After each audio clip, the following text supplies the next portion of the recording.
Welcome to Podcast for Fun. This is the show where we dive into the passion, the process, and the journeys of creative storytellers as they bring their stories to life. I'm your host, Sophia, and today we are joined by a talented writer, Chris Robinson. Thank you so much for being here, Chris. Thanks for having me. So, let's start with you telling us a little bit about yourself and your career. Sure. I am a comic book writer. I started out as a comic book editor for many years, and then I transitioned over to writing. I've written a few things for publishers, like work for hire, and then I've done a lot of stuff. Done a lot of work for my own, for myself on my own. So, of all the works you've done, which one would you say is your favorite? My favorite, Yeah. I mean, that's hard. I don't have any favorites. I mean, the favorite one is whatever I'm working on at the moment. You gotta stay invested and excited about the what you're working on at the moment. I don't know. If you ask me at different times, I'll say different things. Sometimes I'll say Werewolf Frankenstein. Sometimes I'll say, All-Negro Comics, all different types of stuff. So, did you always knew that you wanted to do something related to comics? Oh yeah, yeah, yeah. I mean, I guess in my earliest days, I did not think about comics as the place for me. I always had comics, you know, around in the household, that type of thing. But I didn't get really like much deeper into them until I was in high school, and then um, I guess that became like a career aspiration in college. Yeah. So, what was the reason that it became a career aspiration? Just because it's a ton of fun and it's one of the most direct um connection to the audience that you can have. Like, comics is like theater, but for reading, I guess. It's you have it's a the same type of like a really dedicated fan base that is, kind of on the small side, but the interest and the fire for the material is really there. Hmm. And I liked the idea of working on the stuff that was like, serialized and you can produce them very quickly. So it's sort of like um, you can comment on things much quicker than other mediums, you know. Um, it's a very special, unique medium, and I'm so glad that I found it, you know.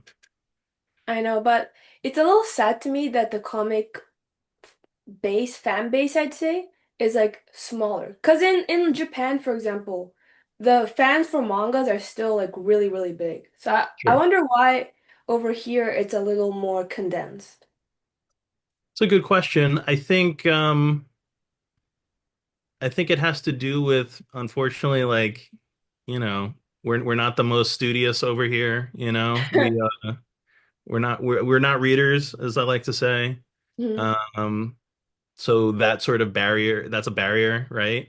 But also, there's so many other ways to engage with comics now that it's like, I bet you it's bigger than we think, because we're not counting, or we don't think of everyone that like goes to the specific, you know, app that we use or reads the specific book that we read. Like, it's still, I think people are more people like comics than we're capturing in the way that we capture that information, you know?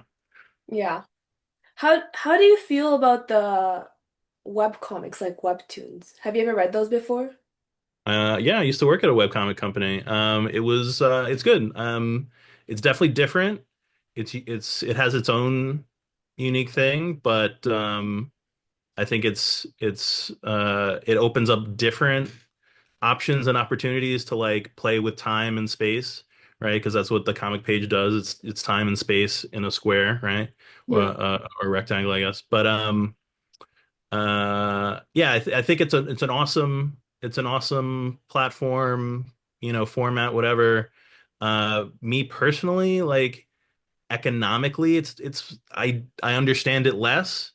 Mm. But I think it's super valid, and there was a time where I was reading a lot of them. Not as much at the moment, but not for any lack of like good stuff out there. There's tons of good stuff out there. I think it's more lack of time than anything. Mm.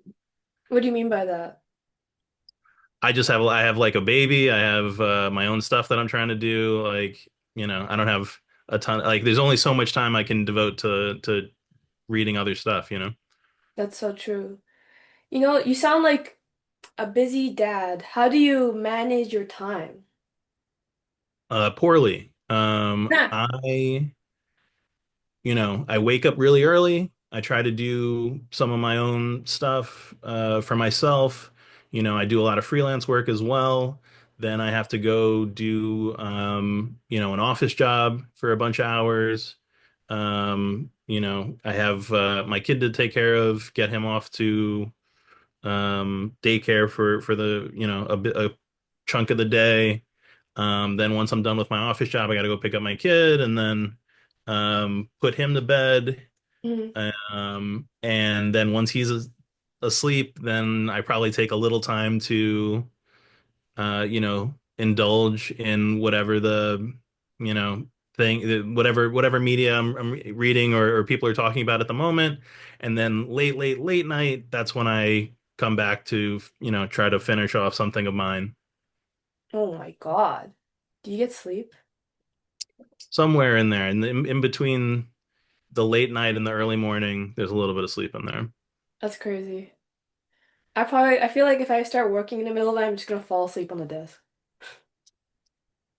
It is rough. I don't recommend it unless you really want to do that. So when you write your stories, Yeah. where does the inspiration come from? That's a good question. It usually, it could come from all over. It could come from. I'm a big proponent of like title first. Like sometimes I come up with like cool titles and then work backwards from there. Sometimes, I like to think about like what are people missing? Like, what are they not getting at the moment? Like, what are, either things I enjoyed as when I was younger or have enjoyed it just in life. And it's like, okay, we're not getting, you know, action adventure starring, patriotic characters anymore. Okay, I'm gonna do this book about the president being framed for murder. Okay, so let's do that. And then, other times, people will say stuff to me that, I'll misunderstand Uh-huh. the premise of something, uh, and I'll think that my own version is cooler. So I'll just like Uh-huh. write that down. That's like a very fun way to like fall into a story. But yeah, it can come from anywhere.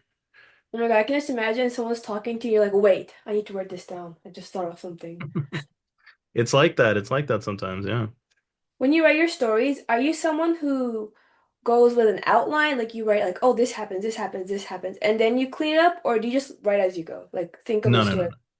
I'm a big outline person, big, how do you make, um, how do you eat an elephant by piece? So like I start with a big, Uh-huh. um, whatever the big idea is or whatever the loose idea is, and you just whittle, until you have refined things, and then keep refining down to from outline down to um, you know, issue outlines to then panel outlines. Like, so it's really about taking the large ideas and then whittling down. How long does that process take? Oof, I'm too long, right? I wish I wish it was fast. But it depends on how, if I'm bitten, right? Like if the idea is so good that it's just kind of flying, which doesn't always happen, and sometimes you're whittling for a long time, and that's the beauty of like having multiple ideas or things you can work on at the same time, Mm. because if one thing's not giving, you go to the next thing and that type of thing. But then yeah, at a certain point you do have to kind of just give yourself deadlines and say like I want to be done with this by February or whatever. I want to bring this comic to New York Comic Con, whatever the goal is. Hmm. I know, because like sometimes I can't think of what to write, but I have to write because I have to finish it at a certain date, right? hmm How do you like, I guess, how do you fight writer's block? Hmm.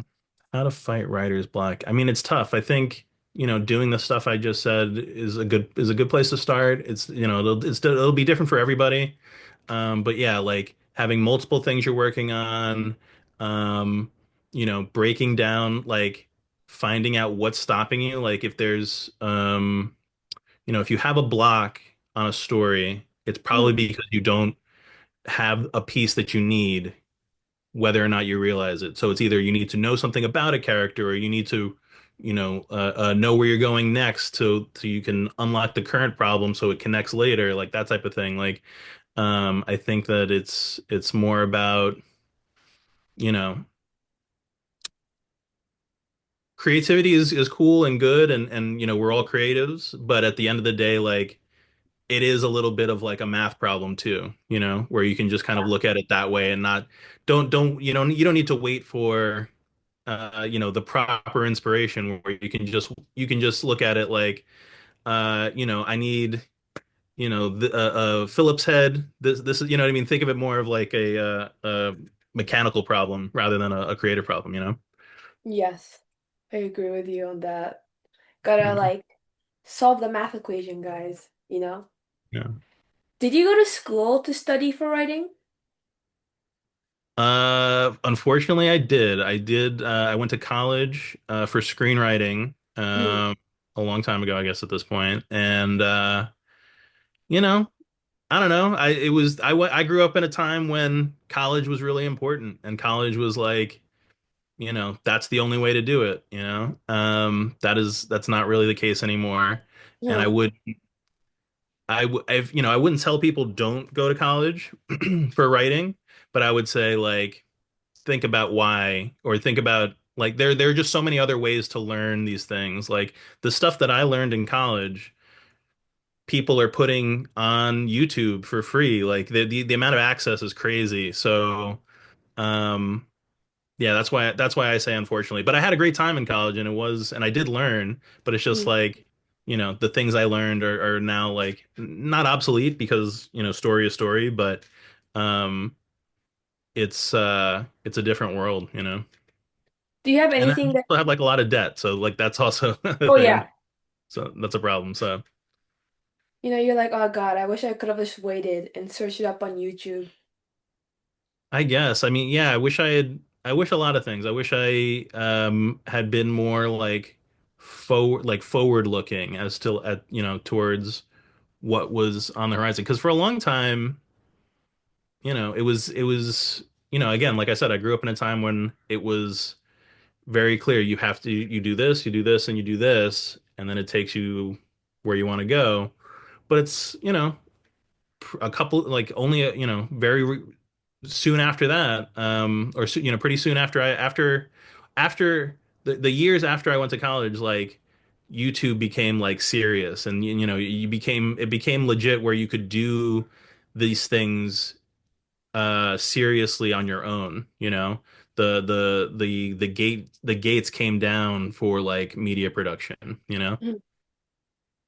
I mean, you still learned, I'm assuming you learned some useful things though, Oh right? yeah, yeah, yeah, for sure. I mean, there were books I wasn't gonna read on my own that I read there, and I wrote a lot of like specs and that type of thing. But you know, it's not something I couldn't have done. You know, there was other ways to approach it too. But that's life probably. I think it's all. Unfortunately, like you're never gonna know, and you just kind of have to go through and do the best you can. If you could go back, what would you have done instead of taking screenplay writing? Like if you knew, Hmm. I guess, about YouTube and stuff. That's funny. I probably wouldn't change anything because I've seen too many time travel movies, right? Ha! But uh, I'd be afraid that I turn myself into a fish or something. But no, I would say like I would still go. What I would probably do differently is like probably like work harder. I'd probably tell myself like, hey, like low budget horror movies are going to be really easy to produce in like 5 years. So like write a bunch of horror movies and then just make them. You know what I mean? That type of thing. Oh, so did you want to like make films in the future? Like, did you start out wanting to make films? I don't know what I was thinking, honestly. Like I went to school for writing, for screenwriting because at my youngest, I was like, oh, I want to write, like video games, right? Hmm. But this was again prior to there was not a wealth of information of like who even actually writes video games. Are video games even written? You know what I mean? That type of thing. Um, and it's like come to find out they are written, come to find out it becomes its own they become movies essentially, right? After a certain amount of time. But when I was literally in college, that's when I was like, oh, how do we refine this? I want to write for kids stuff. Like I want to write, animated stuff or Disney Channel, Nickelodeon, that type of thing. Hmm. Um, and unfortunately, I had a college professor who was like, "That's kind of lame. You don't want to do that." And I was, and that was unfortunate. But like knowing what I know now, that is sort of like um the traditional screenwriters look down on the people who write animation and kid shows because they're not like in the guild and like it's kind of like its own separate thing. So I understand now like why she was like that's a silly aspiration, but like as knowing what I know about teaching people stuff, Hmm. she should have just said that's a fine, if you want to do that, here's how you do it. Yeah. That's not what she said, but that's fine. And yeah, that's and then eventually like when I come around to comics it's uh and it's just so clear like okay, I write the script and then somebody draws it and then we put the balloons on it and put it and print it. Like it was just so all the other things I described have so many layers of like who makes this and how, and even though you know I was looking into it, it just felt so far away. Whereas comics was like, oh no, I get that. It's this guy and this girl, and they make the comic and they send it to this company or this printer, and then it's on shelves. Like, I get it, So that's probably why comics became the direction for me. But would you still want to make animations if that was a possibility? Oh, sure, yeah, and now the way things are, I probably will do animation with my own my own characters and stuff like that. There's no the barriers for all this stuff is are down, so like everyone, if you have an interest you should do it, whatever it is, do it. Don't worry about like, oh, is this at a professional level, is this professional quality, like whatever. It's like, if you're a good storyteller, surround yourself with the people who can help you do XYZ, whatever it is, like whether you want to you know translate it to animation or do a webtoon, whatever, like, but yeah, no, I definitely see myself writing, some taking one of my characters or one of my properties and transforming it into, a 2 minute animated short or whatever. Mhm. I don't think it's as hard as you think because I'm making an animated short right now, and I think I made like 1 minute of it. Oh yeah. It's quite similar to comics because you send your script to somebody and then you kind of go back and forth and, be like, oh, this is not what I meant. Oh, this part is good. But it's like a slower process, I guess, because they send you super rough sketches because, animation takes a lot of time. And you also have to like look over storyboards and stuff. But other than that, I don't think it's that far apart. Personally, I'm also like only working with like two, three people. So it's a completely different thing than working with a whole studio. That's great. No, that sounds awesome. And that's exactly what I'm talking about. Like it's the gates are down. If you want to do it, you know? So of all of your stories, Mhm. which one do you think best suits animation adaptation? Hmm. Out of everything I'm doing now, I mean, easily Werewolf Frankenstein. It's a horror adventure character. He's like a monster. Um, yeah, that's the easy one. Is it because it's easy, or is it because you think, the animation will look cool? Oh, I mean the animation would definitely be cool, but like it's the one I have that's most developed, and it's like Mm. the most visually interesting. You know what I mean? Like, Mhm. I work on this other thing called Commander in Chains, which is more,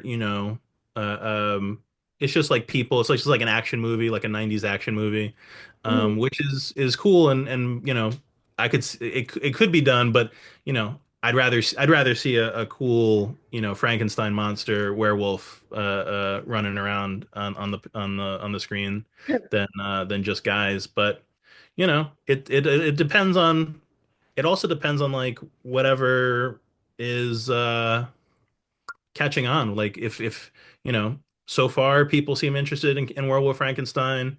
Commander in Chains is not has not gone really wide yet.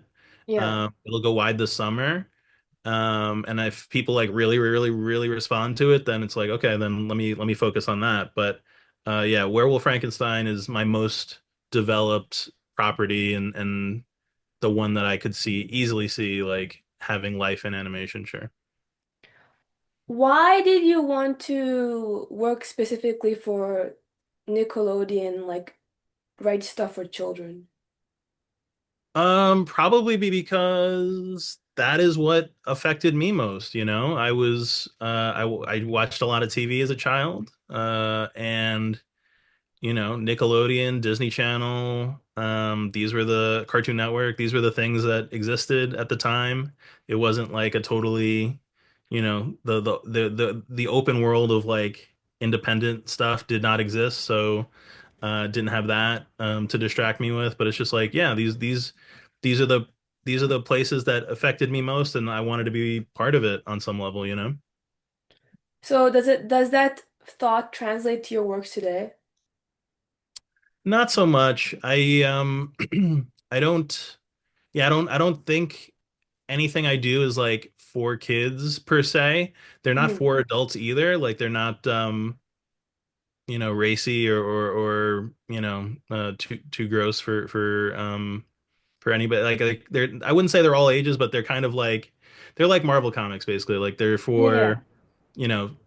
for, 14 and up and you know, I guess male skewing, I guess supposedly, at some point, but um I think that if I had the opportunity, like I did used to work on are you familiar with Moon Girl and Devil Dinosaur?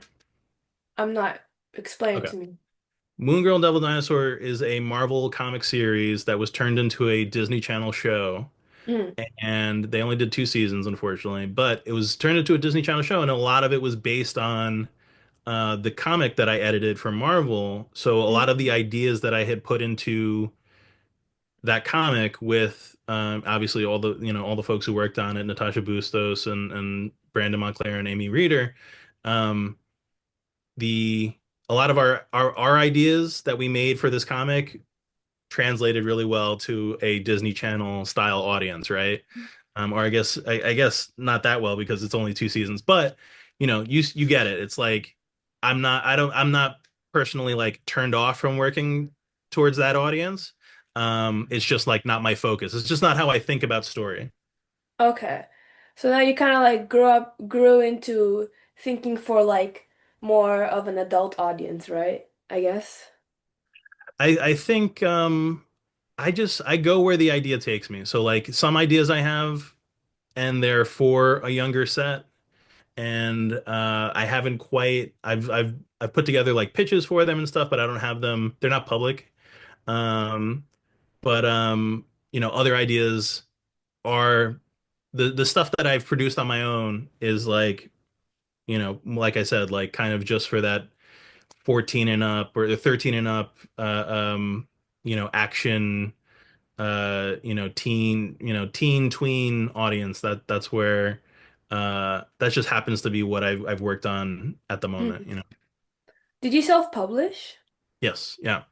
Kickstarter. Do a lot of Kickstarter, do a lot of yeah, printing stuff locally and getting it Mhm. out that way, that type of thing. So as a writer, is it easier to work on someone else's work, like you work for Marvel, or is it more preferable for you to work on something that's completely yourself? Um, Either or. I mean, when you're working on a someone else's property, there's already a lot of established rules, lore, stuff to work with, right? And that's easy. There that could be easy. Mhm. Um, when you're doing something for yourself, you have to come up with everything. So that's like its own problem on its own. Mhm. So I wouldn't say one is easier than the other. Um, I think one is. I don't know. It wouldn't. It's not a. It's tough to value. It's sort of like comparing like soup and a sandwich. Like you don't want just soup or just a sandwich. You would like to Yeah. have both, right? Yeah. So you'd rather do both than just like work on only Yeah, your own work, yeah, right? yeah, yeah. I would love to do. I want to do everything, right? Like creatives want to do everything. It's Yeah. just about the time and you know the time and opportunities. Like what opportunities come from the stuff that we're doing. It's so hard to get the opportunities, you know. It is tough. So, do you have any aspirations or anything you're working towards that you're like, oh, this is a goal that I want to happen with my work? Uh, I mean, I want everything to happen, right? I want, 100 issues. I want, work for hire work. I want to do everything. So, it's tough. What am I doing in the short term to work towards those things? Yeah. Uh, like I said, the only way to do it is one bite at a time, right? So I'm just chipping away. So I don't really think about. I try not to waste time thinking about like, oh, like I want this to be a movie in 15 years or something. Like that's I think that's not something you can do today, Mhm. I think about what can I do today that takes me further than I was yesterday, and it's like, okay, that's writing up pitches for stuff, that's writing a new one shot based on a franchise I'm already doing, that type of thing. So it's like, so like specific, like just like today, right now, I'm Mhm. writing a short for one of the side characters in Werewolf Frankenstein that talks more about her backstory and like her relationship with her brother and things like that. So like that's that is my today goal. Mhm. That sounds so cool. You know, also I think it's like kind of cool that you got your story kind of turned into a two-season Disney show. Hmm. That's some That was trend. cool. That was cool. I wish it went longer, and I wish more stuff from the comic had ended up in there, but they also added a lot of really, really cool stuff too. So but yeah, it was really special. We went to a special screening of the first couple episodes on the Disney lot, on the Disney animation lot and here in Burbank, and that was super cool. And they made like a lot of merch, like plushies and I don't know, all types of stuff, like but bath towels, all the stuff you don't really think about, but it was fun to see that character, kind of blow up in a bigger way. Yeah, and then I mean, the first season must have done well, or else there would never be a second season. The way animation is done is they just do like a whole bunch of episodes up front, you know what I mean? Yeah. I think, I think if it was like, you know, super popular, make it was if it was making them a lot of money, the evidence would have been having a third season. Yeah, but most shows don't even get a second season. So I feel like if I was someone who made a show with two seasons, I'd be like, guys, I got two seasons, so I was doing well. Because like a lot of animes and stuff like that, I know they're doing. I think it's like doing really well, and all my friends know about it. It only has like one season, so you Oh clearly yeah. already that kind of shows. So how did you go about like how did getting that? What happened that led up to getting becoming a comic book editor? I was an intern. I was an intern at Marvel Comics for a summer, one summer. That's it. And it was like a very impactful summer, and it really like made me feel like this is the place I want, this is where I want to be. These are the type of people I want to surround myself with. This is the type of work I can do. Mm, And then I went back to college because I still had to go finish college. So I went back to college and I, um, got more involved in like a publishing there. And then I did my own anthology comic after I graduated with a lot of other folks that I still know to this day. And mm, once I did that, Marvel happened to be looking around for new assistant editors, and they were impressed that I had done my own comic by myself, and brought me into to the interview and that type of thing. So that's like the path, as that's my path. I mean, there are lots of paths. There's lots of ways to do that if that's what you want to do. mm. But um, yeah, it was again like the doing it yourself was a big part of getting me, further down the road. So that's like, you know, it's even easier these days to do it on your own. So I mean, yeah, but you literally like impressed Marvel. That's crazy. So, I think at the time I did it, the time I did it was like around like 2011 or 12, somewhere in there. So it was mm, like not as um people it wasn't as like prevalent as it is like now. It's like now tons of people do anthologies and tons of people self-publish, like, not to say that there weren't people self-publishing before, but it was, I think it was harder maybe, and it's gotten a lot, the resources are there, like it's much easier to find printers, it's much easier to find um people to work on stuff with you. mm. So yeah. Do you remember the anthology you wrote that impressed the Marvel creators? Of Like, course. Yeah, yeah, yeah. I still have a ton of copies that I'm trying to get rid of. Yeah, it was called Fearless Future, uh-huh. and it was I called them like micro tales, but they were 4, 5, 6 page stories. Like they were just kind of on the short side. And essentially, again, I did these in like 2011, 12. They're basically Black Mirror stories. Black Mirror, if you've seen that on Netflix, it's like science fiction stories that are kind of depressing, and generally the protagonists of those stories like, die or fail, or it's like kind of like negative. Yeah. That is what they were. They were depressing sci-fi stories, um, done by a lot of like really cool artists and people I knew. Mhm.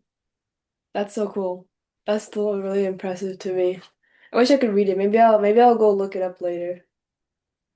Yeah, I mean, I still, like I said, I still have a ton of copies, unfortunately. Like I super overprinted. I did printed way more than I would ever need. So, when I do my Kickstarters now, I generally, add it in there as like for $5 you can get both volumes, something like that, or $8, whatever. I forget what I do sometimes, but it's like Mhm.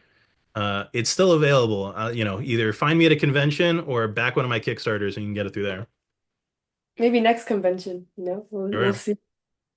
So, do you have any like pet peeves when you watch famous like fictional like you read a book and like, oh, I hate when this happens, or you watch a show, you're like, I hate when this happens. Do you have anything like that?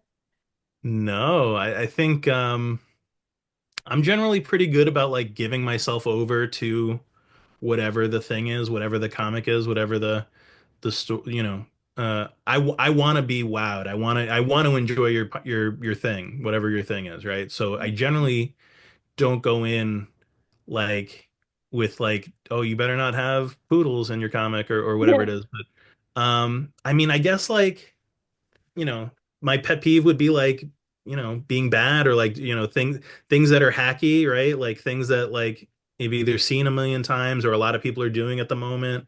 Those are kind of make me go like, roll my eyes. Um, but I wouldn't say I try to stay open to stuff, you know? I think that's really good. I'm the type Yeah. of person, when I watch a movie, even if the spoiler is very predictable, Mhm. I don't predict it and I'm like, oh my God. And all my friends like, how did you not see that coming? That was like a mile away, you know? Yeah. Should be It's shocked right now. yeah. Yeah. I mean, hey, you had more fun. You enjoyed the story more than they did. So who really lost there? Exactly. What do you mean by like hacky? Hacky is like a term, in writing where it's like, it's hacky or hackneyed is like I think the real word, but it just means like, a um something that has been done to death, you know?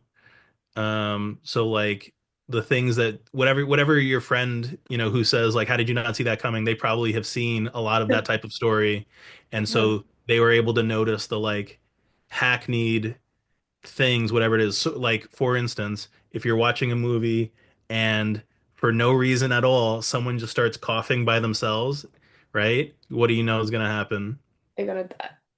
Yeah, they have cancer or something, right? Like that's like hacky. It's like a hacky way to show that someone's sick. Uh-huh. Uh-huh. Yeah.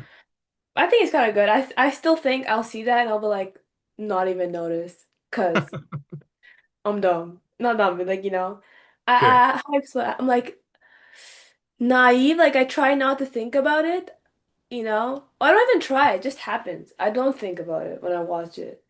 Sometimes I watch a movie and I think it's really good, and then later someone convinces me it's bad, and they have good Mhm. real evidence. I'm like, oh my God, maybe it did suck, but I liked it. So I don't know. I think if you like something, it's fine to like stuff. You don't have to let people convince you they're bad. That Hmm. the stuff is bad. Do you have like a favorite movie? Lots of favorite movies. What comes For to a long, what was that? what comes to mind? Ferris Bueller, big on Ferris Bueller. The Warriors, big on the Warriors. Hmm. Um, yeah, I guess those are my top two. Like if you ask me, what's your favorite movie or you'll die, and I'll say one of those probably. Why do you like them so much? Great question. Ferris Bueller, I definitely saw very young, and it just like imprinted on me. Um, I also like, as I got older, like I just liked that everything worked out for him, you know, Hmm. like even though there were times when he felt like, oh, I'm definitely gonna get caught, whatever, he stayed calm and he reacted and he got through it and it's like that's very admirable. That's aspirational. That's something I would want to have in life. Hmm. And then the Warriors is much different. I definitely didn't see that as a child. It's a movie from 1979. And it's like a comic book, but like on screen essentially. It's about New York, and Hmm. it's about all these gangs, these like very colorful gangs that live in New York.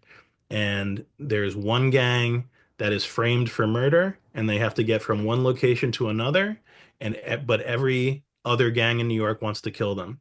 So it's full of like these very big over the top characters in this big over the top world. And yeah, lots of people love the Warriors, so I'm not saying anything uh too out of the ordinary here. So But that's kind of interesting because those two movies have like almost nothing in common. They sound so different, in my opinion. This is interesting. I'd never thought about comparing the two.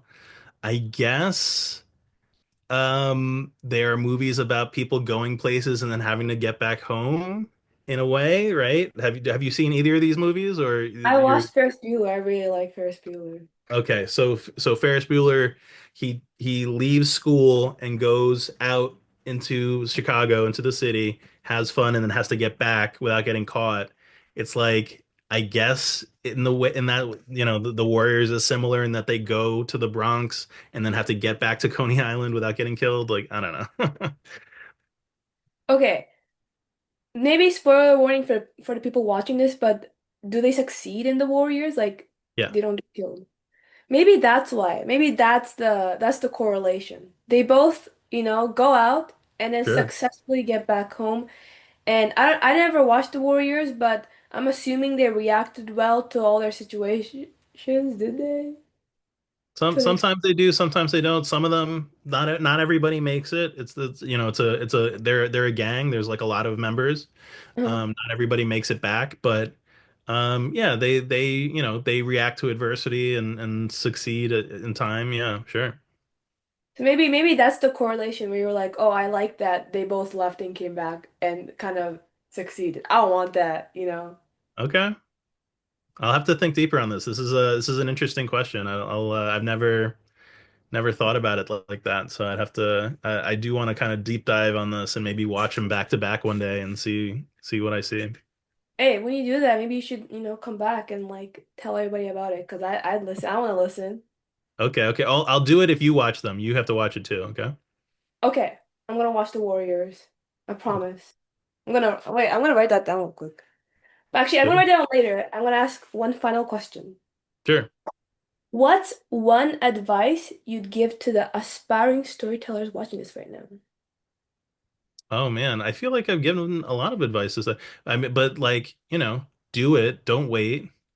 Um, make it, make it yourself. Make it with friends. Don't, don't talk yourself out of it. Like you'll, when if you're getting started, you will.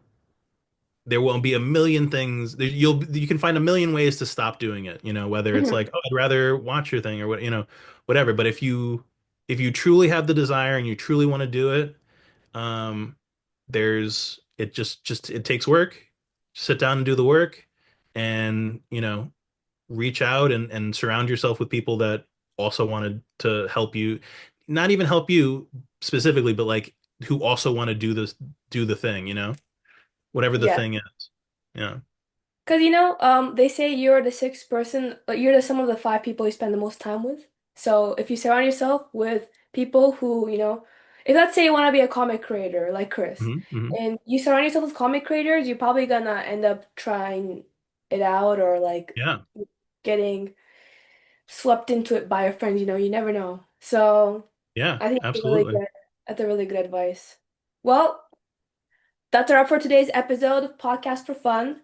Thank you so much, Chris, for joining us and convincing me to watch Warriors. I mean, and sharing your incredible insights with us. That was really fun talking to you. Thanks for having me, Sophia. And to our listeners, thank you so much for tuning in. If you enjoyed this episode, don't forget to like, subscribe, and share it with fellow storytelling enthusiasts. And if you have any questions or topics you'd like me to explore, you can drop them in the comments or connect with me on any of my social medias at Podcast for Fun. Until next time, keep creating, keep dreaming, and we'll see you on the next episode of Podcast for Fun.